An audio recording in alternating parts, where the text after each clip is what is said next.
Raise your hand if you've ever seen someone give a great toast. All right, keep your hand up if you wish you could give that great a toast. All right, I remember the first time I had that feeling. I was standing next to my dad. I was 10 years old. He was 40, and it was his 40th birthday party. And all of a sudden, everybody turned to go look at my uncle, who was taking the stage to give a toast. And he told a story about when he and my dad went fishing as little kids. And he said that they were bringing fish into the boat, and each time a fish came in, my dad would plead with him and say, that fish has a family. That fish has a life. We have to throw that fish back. And then he closed by saying that exemplified the kind of guy my dad is. Somebody who cares about family, cares about others, and wants to do the right thing. Everybody applauded. My dad cried like a baby, which we do in my family. And it made a memory for me that has lasted until now. It's one of the most powerful memories from my childhood. And all of us here have the opportunity to give powerful toasts and tributes. Especially at GSB, we're going to have a lot of opportunities to do this. In personal settings, we'll be asked to give toasts at weddings and at birthday parties and maybe at a Thanksgiving dinner. In professional settings, too, we'll be asked to give toasts. In many countries, it's expected that you give a toast to open a new business relationship. Toasts are also a great way to celebrate a deal that you've closed or to thank a colleague who's done a particularly good job. They're also a good opportunity to stand out as individuals. Giving a toast is a good way to show that you know how to take command of a room, that you're confident, and that you appreciate those around you. All of the potential in toasts can also make them an intimidating thing to give. Fortunately, there are rules that you can follow to ensure that you give a good toast. And they're simple. And so our goal today is to give you the confidence and skills that you need to give powerful and impactful toasts.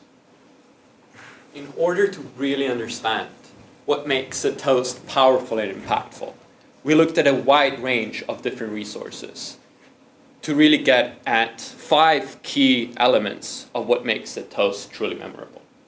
We looked at a varied set of resources, including Peggy Noonan, who was the former President Reagan's chief speechwriter, a writer of The Simpsons, Rob Lazebnik, and other resources as well.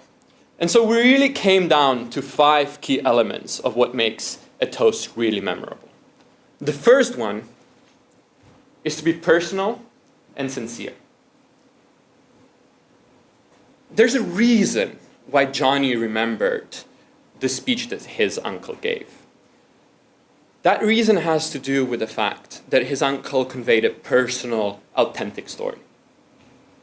There's also a reason why you're the person who's standing in front of other people giving a toast. That reason has to do with the fact that you have a close and personal connection with the audience. And you have a close and personal connection with the person you're talking about. Use that to your advantage, so be personal.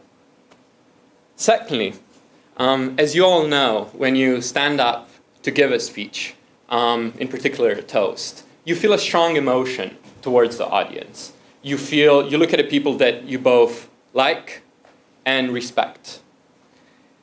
We suggest that you use that emotion to convey heartfelt authenticity.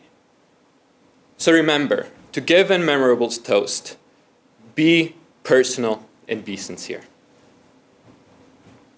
The second learning that we'd like you to take away is that you should make it about them, not you.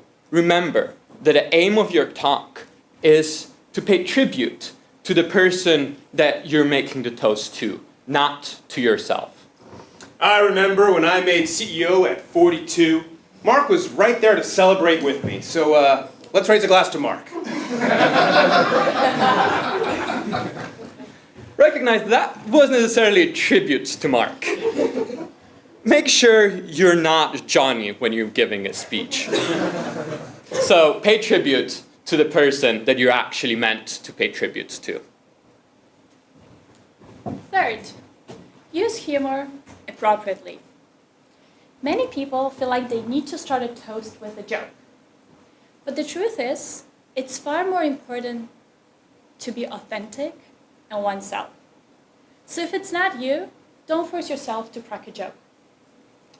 On the other hand, if you're a person for whom humor is very natural, remember, embarrassing isn't funny. So this trip to Vegas, which was amazing at the time, at this point, might not be an appropriate thing to recall. So leave it out. 4, tell a story. Every story has a beginning, middle, and an end. And so every speech should have a beginning, middle, and an end. When you walk into the room and you realize that more than half of the audience doesn't know you, start with a brief introduction of yourself, your relationship to the person or people you're toasting to, and offer a brief remark about the ceremony you're all attending. And then take your audience on a journey so that when you come to an end, they all feel like they understood something. That couple was really meant to be together. That company is the best company to work for. That leader, who's retiring today, has been the most inspiring leader in the history of this firm. And last but not least, prepare and practice. We all know very well by now that there's no good speech without preparation. And the shorter the presentation, the longer the preparation. While there's no hard rules about how long the toast should take, the rule of thumb says it should be 5 minutes or less. So start with a blank piece of paper. Write down your main message that you want to convey and recall some of the anecdotes and stories. And then use techniques that we've all learned in this class to turn them into this powerful story that you're soon to tell. Once you're done outlining your speech, practice and rehearse. Rehearsing will help you feel a lot more comfortable with the content you're about to say, and hopefully will free you up to make a contact with your audience, make an eye contact with the person you're talking to, or with the people you're giving a toast to.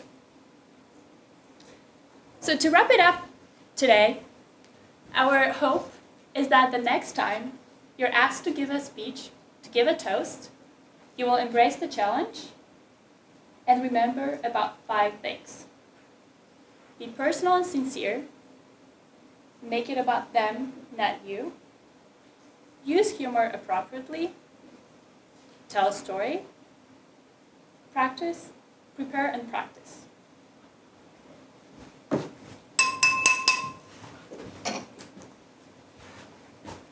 When I walked into this class 9 weeks ago, I wasn't quite sure what to expect.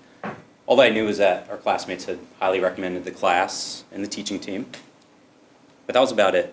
And over the past 2 months, I've been really impressed by how much everyone's grown as speakers and as writers. We've learned how to clearly structure presentations. We've learned how to write impactful memos. And we've learned how to really connect with the audience through personal stories and eye contact. Nick, when you did your first presentation, it was really impactful. Not only was your story of Brawny really moving, but the way you delivered it was inspiring to me. And all of your presentations this quarter have been really great. So I use you as a source of motivation when I'm getting ready to speak. So thank you. And Lewis, see you up there.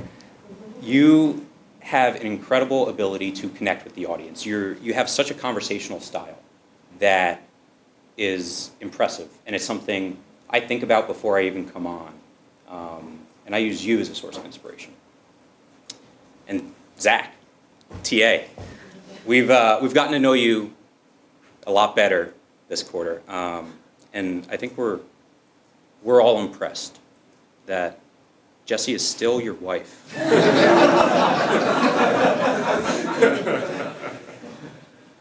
As we wrap up the class and as some of us get ready to graduate, we're here today better presenters, better communicators, and better leaders. Now, the journey isn't done. We'll have plenty of opportunities to speak in public in the future, whether it be giving a speech at a conference, whether it be giving a startup pitch on Sand Hill Road. Whether it be those brief, everyday moments when you'll have a chance to stand up and make a memorable tribute. Now, you all have a glass of champagne or Sprite in front of you. So let's raise a glass to 315. Seize those moments where you can stand up and make a memorable tribute. Whether it be to thank somebody in the audience, whether it be to thank your guests for coming to your housewarming, or whether it be to give a birthday toast your family will remember for years to come. Cheers. Cheers. Cheers.